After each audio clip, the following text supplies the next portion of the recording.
Old powers waken, shadows stir. An age of wonder and terror will soon be upon us. An age for gods and heroes. The glass candles are burning, and you're listening to the Obsidian Nights podcast.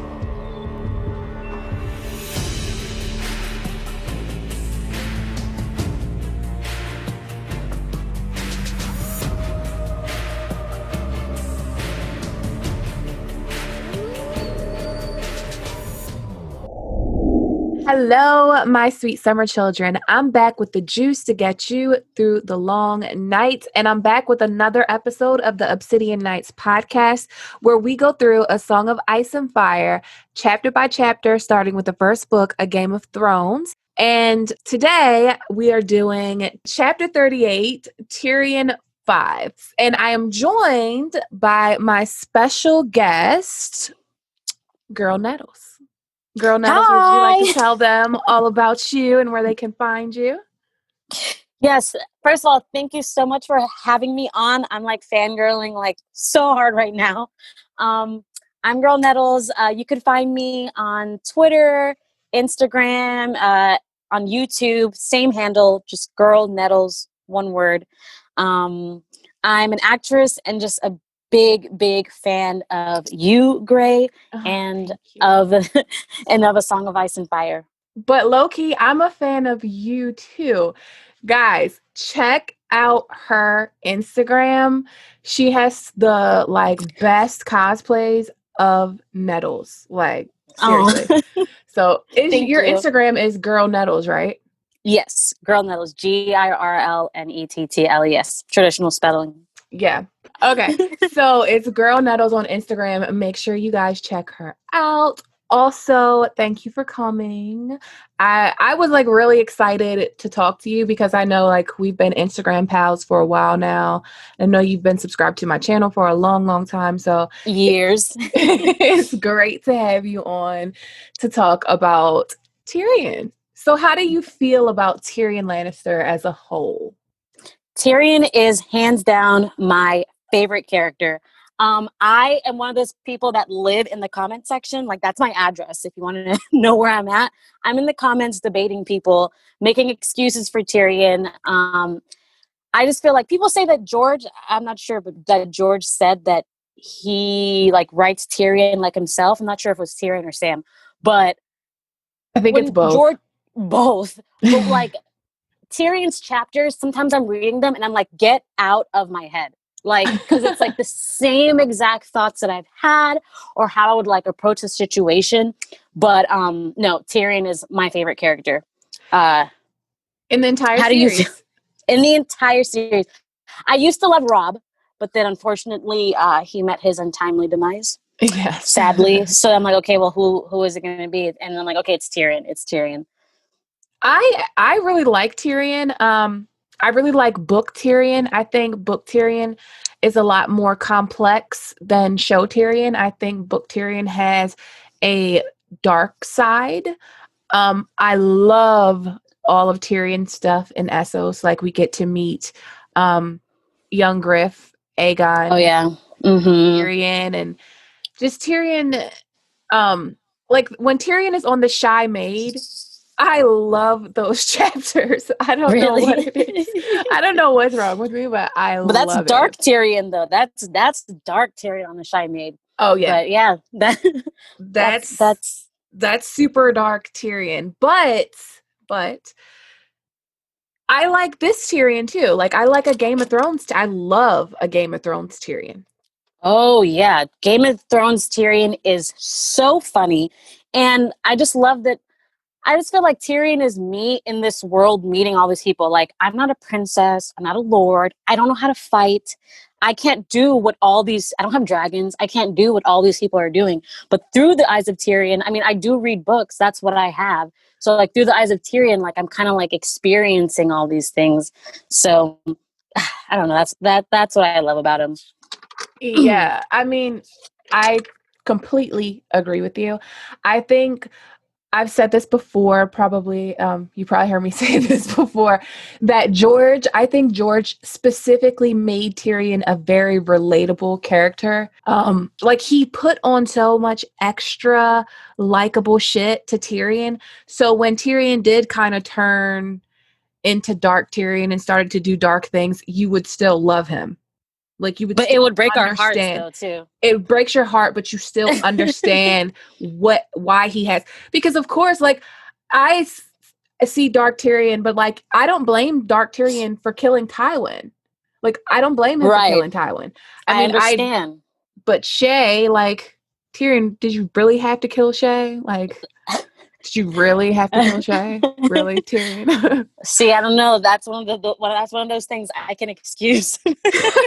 but, but yeah, you don't want me to go on that tangent. But no, Tyrion. Another thing I love about Tyrion is like he's the traveler as well. Like he's the one that goes up north to see the wall. Like I'm like, why is no one else curious to see the wall? Like one of the like 8 wonders of Planetos. Like he goes up to the wall. He's now in Essos, been to King's Landing. He's probably going to go to Dorne and show us Dorne. He's probably going to go to all these places. So I don't know. I just love him. Yeah, love him. I love him too. So in this chapter, he's in the Eyrie. He's being held in the sky cells. So the chapter opens up. It says, "You want eat?" Mord asked, glowering. He had a plate of boiled beans in one thick, stub-fingered hand. Tyrion Lannister was starved, but he refused to let this brute see him cringe. "A leg of lamb would be pleasant," he said, from the heap of soiled straw in the corner of his cell. "Perhaps a dish of peas and onions, some fresh baked bread with butter, and a flagon of mulled wine to wash it down. Or beer, if that's easier. I try not to be overly particular." "Is beans," Mord said. "Here." He held out the plate. Mord, to me, is a ridiculously dumb character, and I feel like George made him hilarious. What is Mord's backstory? Like, I don't get it. How come he doesn't know how to talk? Like he says, "is beans," yet he has a pretty good job. Like he could have been a stable boy, but he is like what is his job? Like the goaler of like the castle in the Eyrie. So I know we're probably never going to get the answer, but reading this made me curious. I'm like, what happened to you? Who hurt you more? Right, because he could have been like a Hodor. Yeah. Because he's not, he can form more words other than Hodor, but I wonder if Mord had something similar happen to him like Hodor had happened to him. That would be Whoa.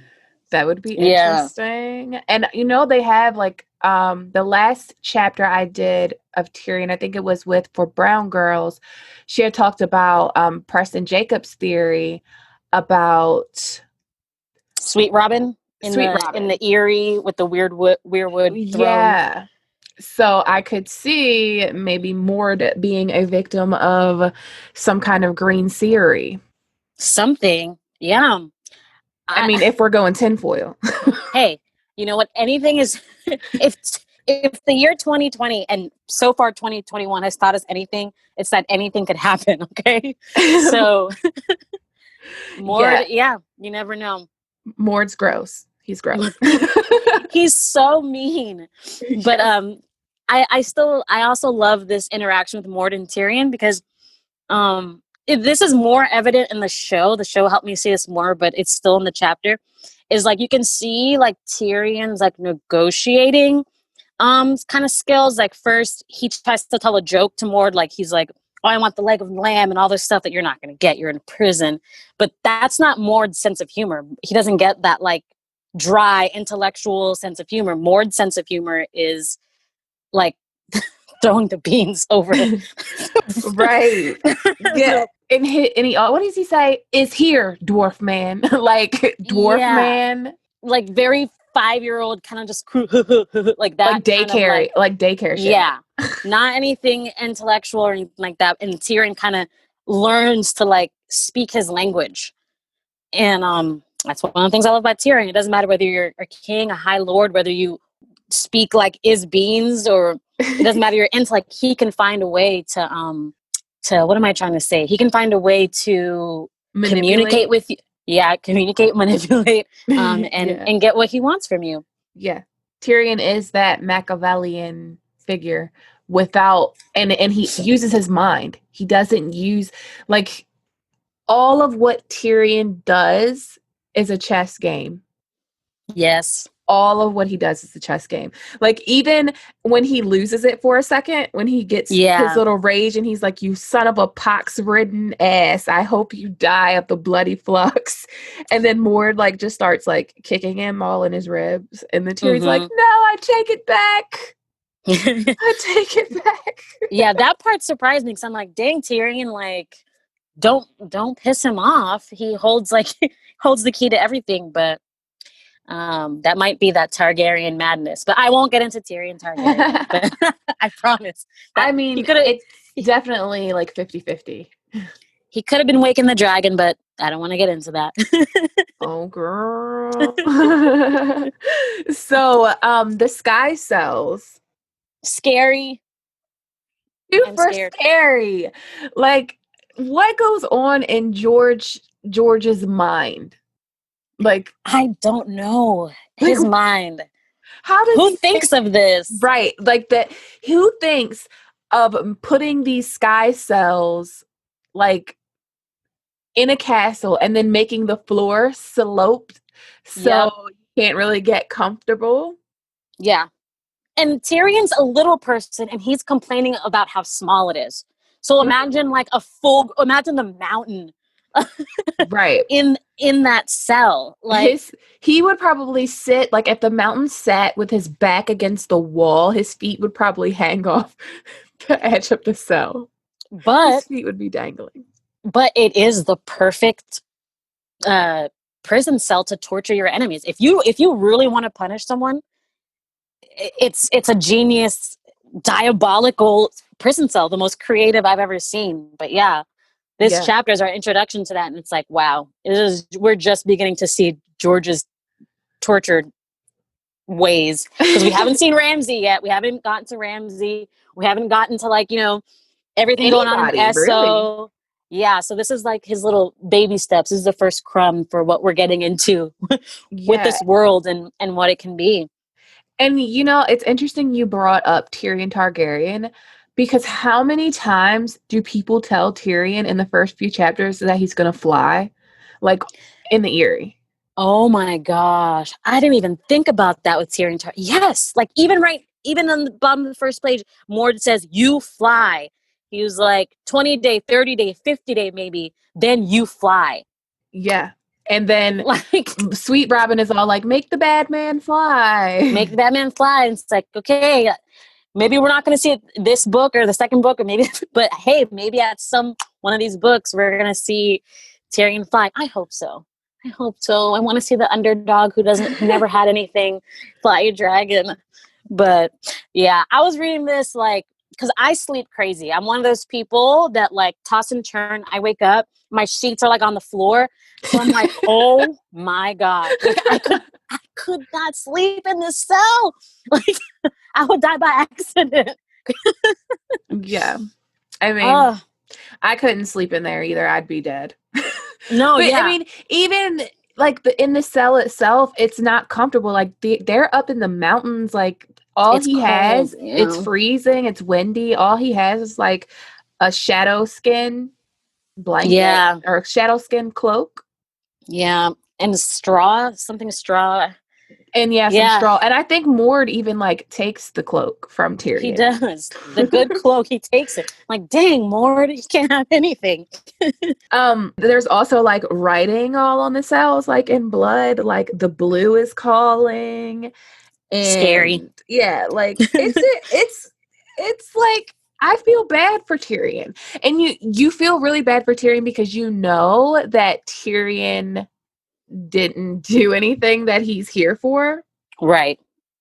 So, but if he did, I wouldn't feel bad. If it was Jaime in there after pushing Bran, I'd be like, why isn't he dead yet? Yeah. I'd be like, yeah, go ahead and jump. I hope he jumps.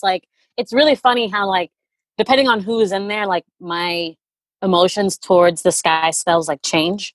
Like Uh-huh. Tyrion, I'm like, no, this is so cruel. Don't do this. He's innocent. But, well, different person in there. It's fine. I mean, I love Jamie. I Now. Yeah. After you get Jamie's point of view, your point of view on Jamie probably most likely changed. Like Yeah. I know that's how it was for me. Yeah. I love him now, but when he pushed Bran, I was like, oh my God. That was like unforgivable. Like, oh, I wanted him to die so bad. And now I'm like ashamed that I felt that way. I'm like, no, I should have like, sorry, Jamie. Yes. So Tyrion is basically there and he's like, if only I had shut my mouth. So Tyrion's mouth got him in trouble. So when he was presented to Lysa and Sweet Robin and all of the people in the Eyrie, this is Tyrion, the imp of House Lannister, who murdered your father. She raised her voice so it carried down the length of the high hall of the Eyrie, ringing off the milk-white walls and the slender pillars so every man could hear it. He slew the hand of the king. Oh, did I kill him too? Tyrion had said like a fool. That would have been a very good time to have kept his mouth closed and his head bowed. He could see that now. 7 hells. He had seen it then.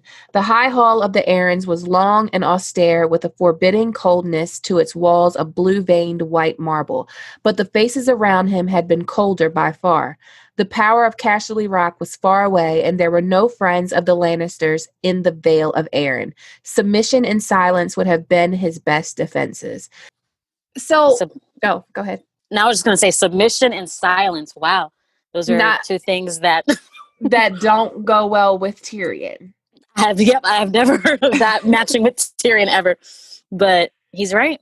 Yeah. Tyrion, I think that's one of his downfalls, actually, is that he Talks too doesn't know much. when to shut up. Mm-hmm. He doesn't know when to be quiet.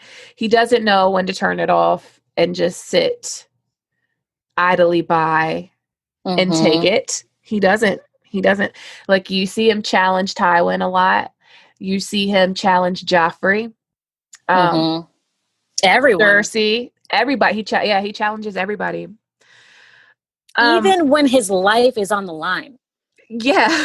In this instance, it's like they show him the moon door. They're like, hey, this is what, and he still can't shut his mouth. Nope, he can't. And this is what happened. Imp, Lysa said coldly. You will guard that mocking tongue of yours and speak to my son politely, or I promise you will have cause to regret it. Remember where you are. This is the Eyrie, and these are the knights of the Vale you see around you. True men who love Jon Arryn well. Every one of them would die for me. And then Tyrion hits her with, Lady Arryn, should any harm come to me, my brother Jaime will be pleased to see that they do. Even as he spat out the words, Tyrion knew they were folly. Can you fly, my lord of Lannister? Lady Lysa asked. Does a dwarf have wings? If not, you would be wiser to swallow the next threat that comes to mind. I made no threats, Tyrion said. That was a promise. Little Lord Robert hopped to his feet at that. So upset, he dropped his doll. You can't hurt us, he screamed. No one can hurt us here. Tell him, mother. Tell him he can't hurt us here. The boy began to twitch. The Eyrie is impregnable, Lysa Arryn declared calmly. She drew her son close, holding him safe in the circle of her plump white arms. The imp is trying to frighten us, sweet baby. The Lannisters are all liars. No one will hurt my sweet boy. So there's a lot going on. First of all, Lysa, I swear to God, I think she has Munchausen syndrome. You think so? She has to. I feel like she's either making him sick purposely or suffocating him so much as like to stunt his actual growth. I mean, if he's still being breastfed at this age, I think he needs more nourishment. There's a reason you stop. You have to start eating meat and potatoes and like heartier stuff. Like if you have a 6-year-old, like primarily, so I'm sure he eats like pudding or something, but we can't be surviving on breast milk anymore. Like as human beings, there's a cutoff point. So that alone shows that like he's not getting all his nutrients. The sweet sleep, like, oh yeah, no, I see Munchausen 100% with her and him, which is weird. I think it has something to do with what her dad did to her, maybe. Yeah, like with the Like, tansy I know tea what's and all best. that. Yeah, I know what's best. Here, drink this. Here, drink this. Like, imagine if that moment really, if that's the, if her miscarrying was what broke her mind, and like kind of like Hodor, the thing that plays in your brain over and over is like, let me take care of you. You drink this. Don't worry. I know what's best. Like, if that's what's going through her head, Mm-hmm. like I could see her doing that to him. Like, I have to protect him, and like, it's so messed up. It's so Yeah. messed up. So they're basically like about to like throw him through the moon door, and like Catelyn is like, like, Isn't that so messed up? Like all Tyrion said was like, yeah, the Eyrie isn't impregnable. It's just inconvenient. And they're like, no, we're going to throw you out. We're like, what? The guards had picked him up. I was like, what? Because I didn't realize that until just yeah, read right now. Because everything, there's so much information in the series. Everything gets jumbled. And I'm like, wait a minute. They picked him up. yes, Like, he was going to be dead if it wasn't for Catelyn. I'm like, okay. Finally, Catelyn did something good. I've spent some time hating on Catelyn, but this time I was like, oh God, thank you, thank I you that mean, Catelyn was there. well, I think the very minute that Catelyn Stark got to the Eyrie, she regretted going to the Eyrie. Like Yeah, the minute, yeah, and I mean, because Robert Aaron or Sweet Robin and his mom, they're nuts. they're nuts, They're and absolutely nuts. and I think that Tyrion got to her when he said like, "Hey, like I'm not stupid. I wouldn't give the sellsword my knife to kill Oh Bran." yeah, he totally got, like, she knows, like, I think she knows that he's telling the truth. Yeah, And she yeah, knows that not only has she made a mistake by taking him, she made a even double mistake by taking him to the Eyrie. She should have just yeah. went to Winterfell. She just should have just took him to Winterfell. When she saw her sister, it's like, yeah, no, never mind. This isn't my sister anymore. It's not my sister anymore. Right. But what's Oh, go ahead. no, sorry. No, go I was ahead. just saying, another thing that stood out to me about Lysa in this is like, yeah, I see her coddling her son Munchausen syndrome, but another thing, like how she kind of used her like power is she reminds me a little bit of Cersei, like how it said that like she was like she perfumed herself and she was trying to make herself look attractive for the Mhm. men, but she's not interested in the men. She doesn't want any of them, but that's how you show your womanly power in at this time. Like, women Right. can't fight. All you could do is just be pretty and hope a guy kills himself for you or gives you stuff, That's true. That's and it facts. and it dawned on me, it's like, dang, does every woman that goes to King's Landing end up like Cersei? Because that's what we see is happen to Sansa. And That's Marjorie. Marjorie. It's like King's Landing does something to women where it's like, nope, you have to fit this cookie cutter role to survive. Well, Um, I think it is partly, I think you're correct that they do all do that, but I think part of it is like a homage to the queen. Like with uh-huh. Sansa with her hair, like she starts Yeah. her hair like Cersei, and Cersei, I think Cersei got her like some fabric, like Her her dress. clothing. Yeah. So I mean, I think it's like a part of it is just a respect thing and a homage thing, Mm-hmm. but I do see like how each person, like, I'm interested to see like when Daenerys comes into power. Ooh. Daenerys is different though. Don't put her with those hoes. Don't No, put her with those hoes. when she gets into power, will people start to dress like her? Did people try to dress like House Targaryen back in Oh. that day?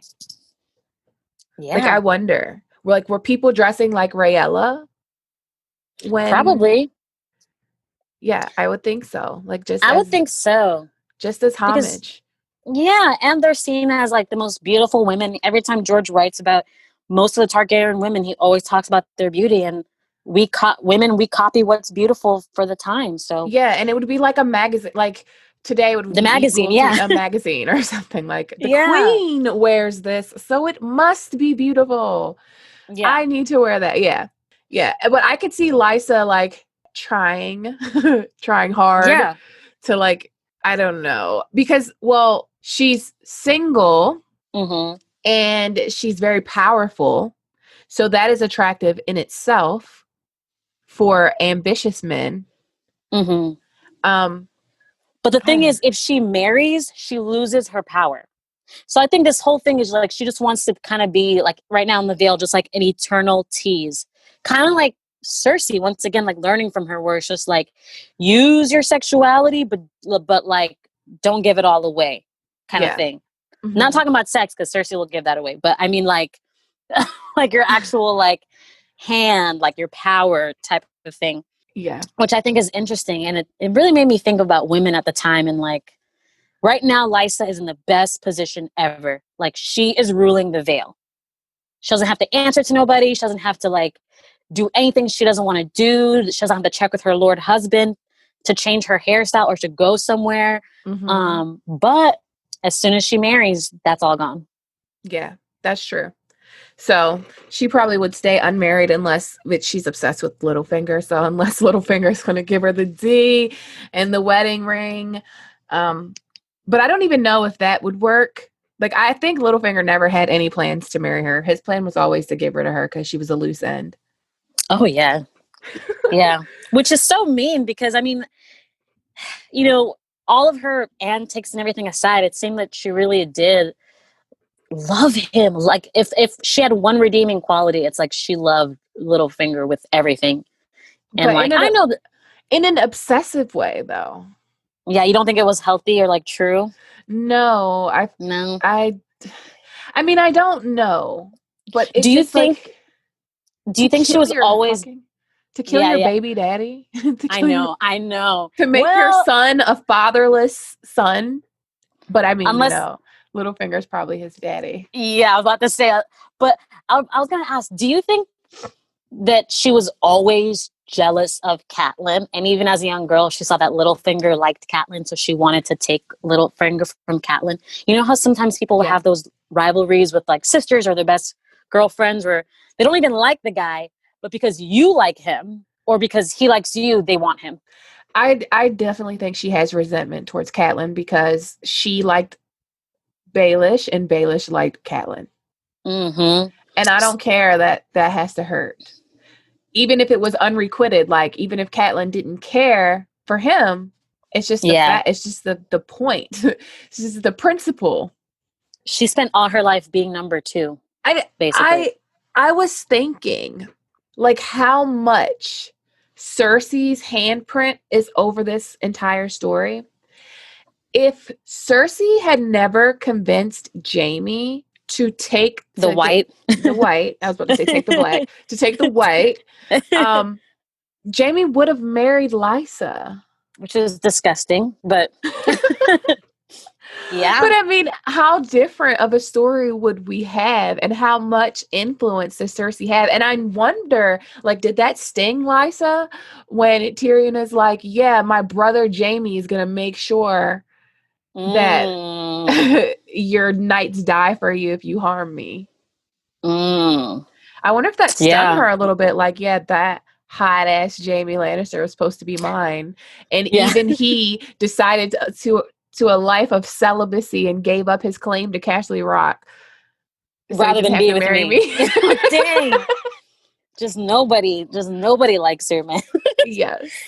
Oh my gosh. But yeah. Oh, and like Cersei, obsessed with her kid. Yep. Loves her child, whether it's healthy or whatever. But yeah.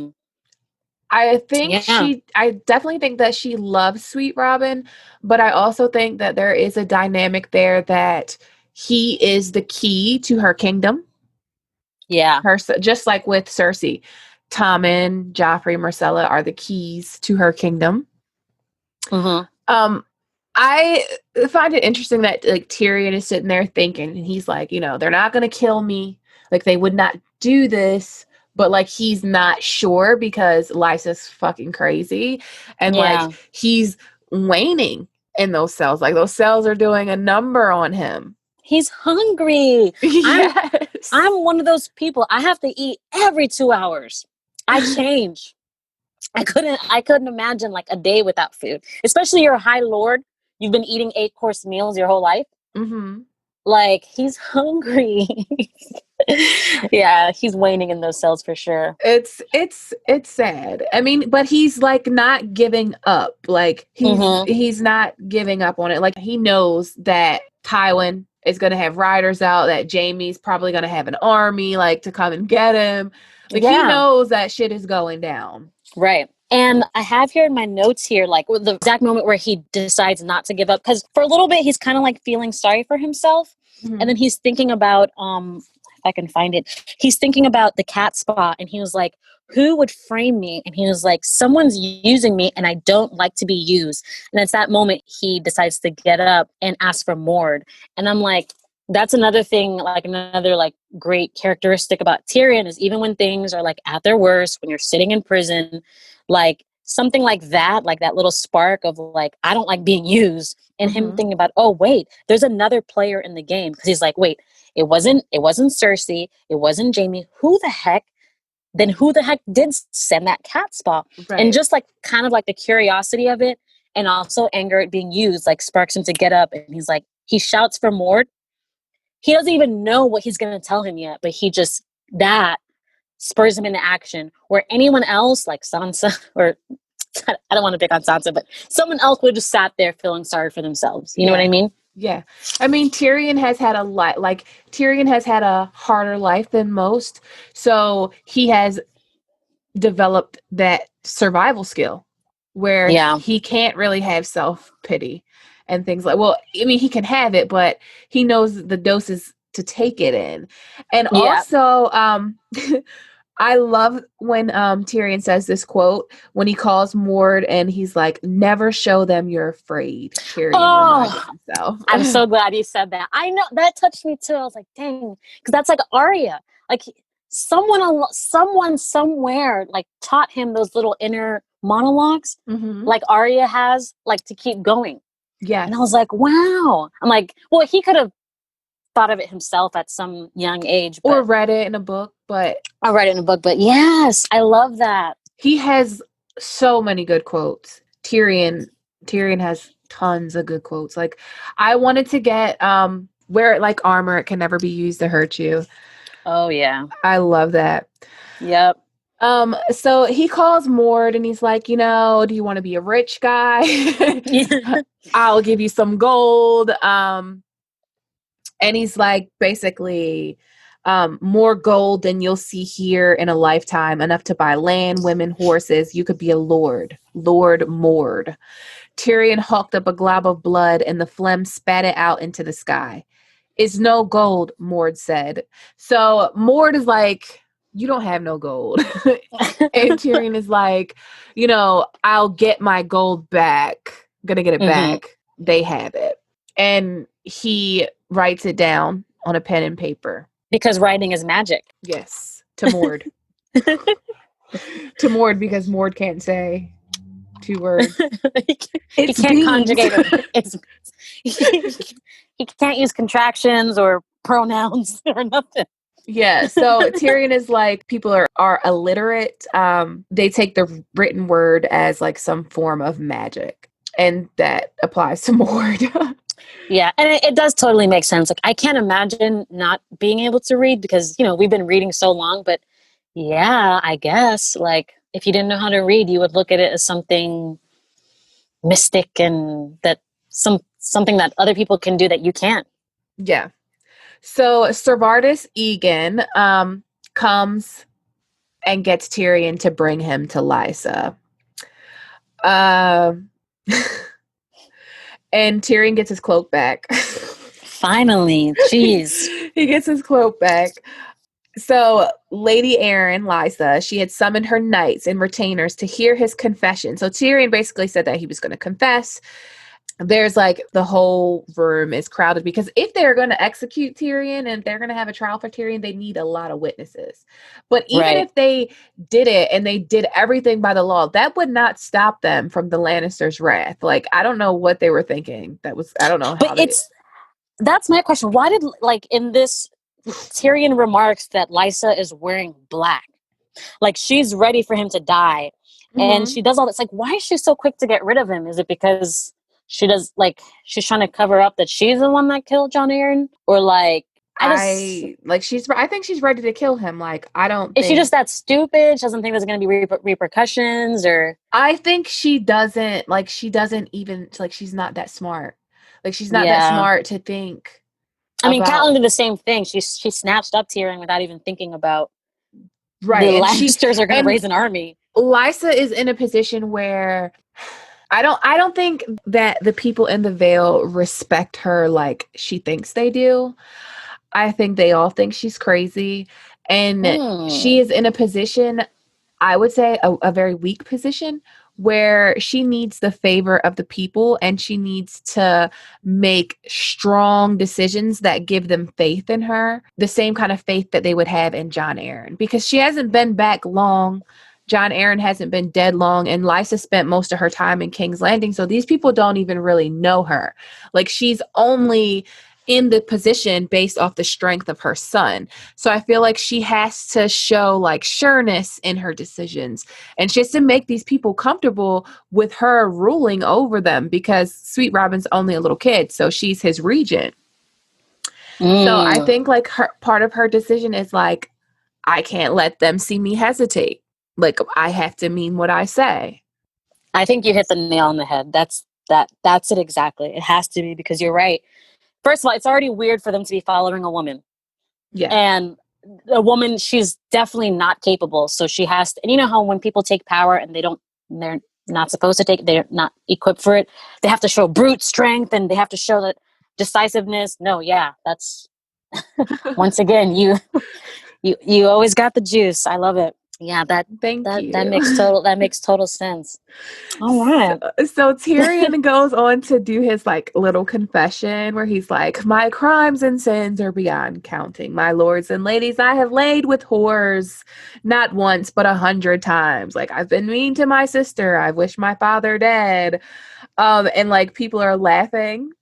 Mm-hmm. And Catelyn is like, you are accused of sending a hired knife to slay my son Bran in his bed and of conspiring to murder Lord John Arryn. And Tyrion is like, those crimes I cannot confess, I fear. I know nothing of any murders. And like Lysa just loses it. She's like, jumps up. She's like, I will not be made fun of here. You've had your little jape. I hope you enjoyed it. Go back to the dungeons. And then that's when Tyrion gives his speech. See, that's the thing with Tyrion is Tyrion's mouth gets him in trouble, but Tyrion's mouth also gets him out of trouble. And I had Mm-hmm. seen a theory that Tyrion might get his tongue cut out. I hope not. I've seen that too. I'm like, come on. Hope it doesn't happen, but that would uh The clues are there. the clues are there, yeah. Yeah. But he says, is this how justice is done in the Vale? And basically Tyrion demands a trial by combat. Whoop whoop. And everybody's laughing, like, a dwarf is gonna fight like a knight of the Vale, and like all these men are stepping up, like, So rude. Like, I'll do it. I'll do it. Like, they're such cravens. Like, I'll fight the one-handed man or the man with the no hands. I'll fight Yeah. the Pick guy me, pick that's me. right. Like, just empty chivalry or empty courage. Like, it's and Yeah. Servardis is like, I would not fight him. Like, that's not fair. Yeah. Like, He's the one true knight. The other ones, they only want to fight when they know they're gonna win. yeah, Because they know he's they're gonna like, win against Tyrion. He's like, pray, give this burden to another. I have no taste for it. The man is no warrior. Look at him, a dwarf, half my size, and lame in the legs. It would be shameful to slaughter such a man and call it justice. And then Tyrion is like, well, I want my champion, my brother. My brother will gladly take my part. And they're like, the Kingslayer is 100 leagues away. And then Lysa, or Tyrion is like, well, send a bird for him. And then Lysa could have taken this opportunity to send a raven to let Jaime come, but she wanted to keep the upper hand in the situation and not give it Tyrion his way. So then we get Bronn. I'll stand for the dwarf. And Yay! And the crowd goes, and the crowd goes quiet, right? yeah. I mean, I love Bronn, right? Thank God for Bronn. I love Bronn for stepping up. Like, he's the ultimate opportunist. Yes. Like, he's just an opportunist, but he's one of those characters that, like, I mean, he's not really that interesting yet. At face value yet. Mm-hmm. But to see, like, just this regular guy just go on this journey, like, where we just met him a few pages ago. Like, who is he? Like, we don't even know as readers. We're like, huh? Right. And now he's standing for Tyrion. But he was a member of the party that brought him there as a captive. Yeah, so that was, we'll see. That was Tyrion 5. Did you have anything you wanted to add? Yeah, so I mean, so one of the reasons I love you so much is because you always bring the juice. Like the one video that like really made me like really respect you as a YouTuber is like the one where you did Danny's Visions of the Undying. And I had seen so many videos. I had seen so many videos because I just didn't get it. I'm like, what is this? And you had looked at it backwards as in time, and I was like, oh my gosh, like wow. I would have never thought of that. I would just read them like, okay, just reading the pages, the words on the page. So when I got this chapter, I was like, all right, well, let me pretend to be gray. Like, let me look for the clues. So I went back because this is only Tyrion 5. So I went back and read the other chapters, just trying to look for the clues and see if I could find like the diamond in the rough, like you always do. And the first thing that jumped out at me is like every chapter is proving basically how Tyrion can make allies and make people like him. And like, chapter 1 doesn't count because he's at Winterfell and they're just like showing you like who Tyrion is. Like they're just showing you like him reading, him slapping up Joffrey, and then like him like talking to his siblings and but just more to your point, that's George making us like him. Like him. Yeah. And then you get to chapter 2, which really starts this off. Like you have the Night's Watch who like hate him because he's like a high lord and like, why is he coming with us? He's going to be a burden. But by the end of like their time with him, like he has even Yoren. He's won Yoren over. He's giving them like alcohol. Everyone's getting along. He wins Jon over to his cause, even after like calling Jon a bastard and all that stuff. Then chapter 3 at the Wall, he has Lord Commander Mormont on his side.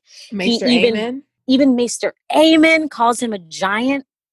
So there's an ally there. Everywhere he goes, he's winning people to his side, kind of like a king making a progress throughout the kingdom. And then you have chapter 4. Hold on, now I have to go back to my notes. Okay, chapter 4 is when Catelyn has him. And Catelyn, she never outright says that she trusts him, but she does hesitate when he says the bit about, I would never give my knife to the sellsword. But the other thing to me that kind of shows he wins Catelyn over is Catelyn arms him when the clansmen attack him. Yep. And Catelyn would not have given Jaime arms. Like if it was Jaime that she had, she was never had have listened to him if he was like, arm me. Like, you know what I mean? Yeah. And then now in this chapter, who does he get on his side but Bronn? And Mord. And Mord. He wins Mord over. And Bronn and winning Bronn over is like the first time where it's like his life is really, really on the line, like a life or death thing. Mm-hmm. So like that was my attempt at being you and trying to No, that's amazing. That's trying facts. to get the juice together. That's facts though. He does win over a lot of people, and he won over Bran too by giving him the saddle. I forgot that part. I forgot that part. That was in Bran's chapter. That was And in the last Bran chapter. right. And if Bran is gonna be king at the end of all of this, like that's a good guy to have on your side as Tyrion. I think he's gonna probably end up being Hand Of Bran. Yeah. Yeah. And then the chapter after this, Tyrion gets the clansmen on his side, fighting for him. Like, so he has crazy. The gift. He has the gift of gab.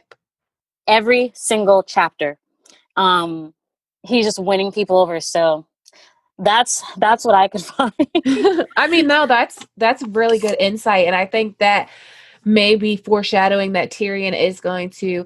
I mean, it could be foreshadowing just that Tyrion is going to be a good hand of the king in a Clash of Kings, but I don't think so. Like when George is writing a Game of Thrones, he's planting seeds for years and years to come. Mm-hmm, mm-hmm. So, and also like Tyrion being that man that casts that large shadow, he's got to be in a powerful position. Exactly. And I think it's either going to be, it could be about him being Hand to Daenerys. Like we know that he's definitely going to meet Daenerys. We know that's definitely happening. It could be that he's going to be Hand to Aegon, or that he's going to be Hand to Bran. He's definitely going to be Hand to somebody. He's not there just to be a circus clown with Penny. Like he has a major part to play, and I think you picked up on some really good foreshadowing. Yeah, he's winning all these different types of people with different types of talent for a reason. And yeah, we'll see.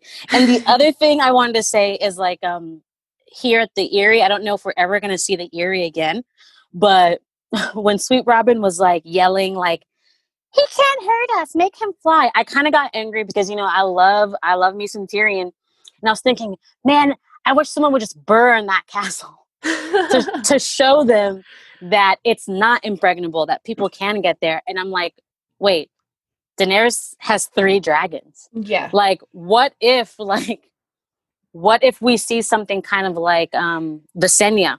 Yeah, and I feel like it's been talked about a lot that, well, not a lot, but throughout the history, like the Eyrie was threatened with dragons. Yeah. When Visenya came with her dragons, and then I think during the dance, they sent dragons to the Eyrie to defend the Eyrie.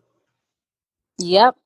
Because and another thing is this whole climb up there, like before, it's like showing you how hard it is. Everyone keeps thinking the same thing, like, dang, it'd be impossible to take this castle. They're showing you each step, like how hard and defensible it is. So I'm like, it's for a reason. George is showing us, is trying to trick us. That chapter was brutal. Oh my gosh. That chapter. Oh my gosh. Throw me in the basket. Yes. Give me a sleeping pill and throw me in the basket. Throw me in the damn basket too, because like at this point, I was like, I wish they had thrown them in the basket like 70 paragraphs before. The donkey, no, George, I'm not doing that.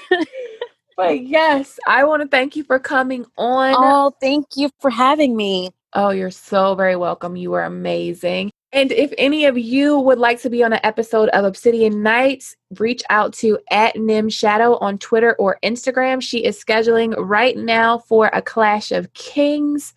And I will see you guys next week. And make sure you check out Girl Nettles. All her links will be in the description box. Bye. Bye.